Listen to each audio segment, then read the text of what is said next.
Hello అందరికీ. వీడియోలో ఊపిరితిత్తుల గురించి తెలుసుకుందాం మనం. ఊపిరితిత్తులు మన శరీరంలో ఉన్న ఇవి నీటిపై తేలుతూ ఉండే అవయవాలు. ఎడమ ఊపిరితిత్తి కుడి ఊపిరితిత్తి కన్నా చిన్నగా ఉంటుంది.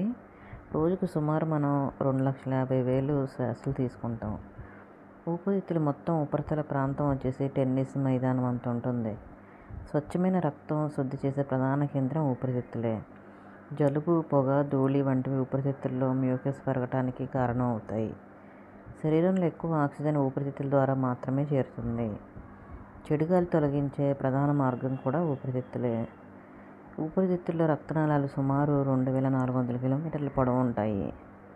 మనసు ప్రశాంతంగా ఉంటే శ్వాస లోతుగా, నెమ్మదిగా ఉంటుంది. ఇది ఊపిరితిత్తులకి చాలా మేలు చేస్తుంది. ఊపిరితిత్తుల్ని మనం ఎలా కాపాడుకోవాలి? స్మోకింగ్ మానేయాలి. రోజు మనం ఎక్సర్సైజ్లు అవి చేయాలి. బయట నేచురల్గా గాలి పీల్చుకోవాలి. ధూళి, పొగల నుంచి రక్షించుకోవాలి. పండ్లు, కూరగాయలు, ఆకుకూరలు, సి విటమిన్, ఈ విటమిన్ ఉన్న పదార్థాలు తినాలి. నీరు ఎక్కువగా తాగాలి. ప్రాణాయామం చేయాలి, అంటే లోతుగా శ్వాస తీసుకొని నోటి నుంచి వదలాలి. డీప్ బ్రీతింగ్ తరచుగా ప్రాక్టీస్ చేస్తూ ఉండాలి. కాలుష్యం ఎక్కువగా ఉన్న ప్రదేశాలు వీలైతే దూరంగా ఉండాలి.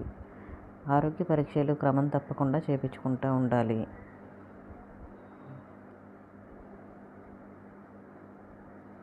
ఈ మధ్యకాలంలో ఊపిరితిత్తుల్లో కూడా కొంచెం చాలామంది ఫేస్ చేస్తున్నారు. బ్లాక్ అయిపోయినాయి, ముక్కు బ్లాక్ అయిపోయిందని చెప్పేసి, ముక్కులో ఇన్ఫెక్షన్ ఉందని చెప్పేసి, లంగ్స్లో దుమ్ము పట్టిందని చెప్పేసి. అందుకని నేను ఈ చిన్న వీడియో చేశాను.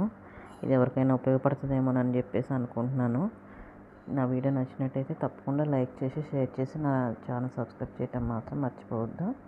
Thanks for watching.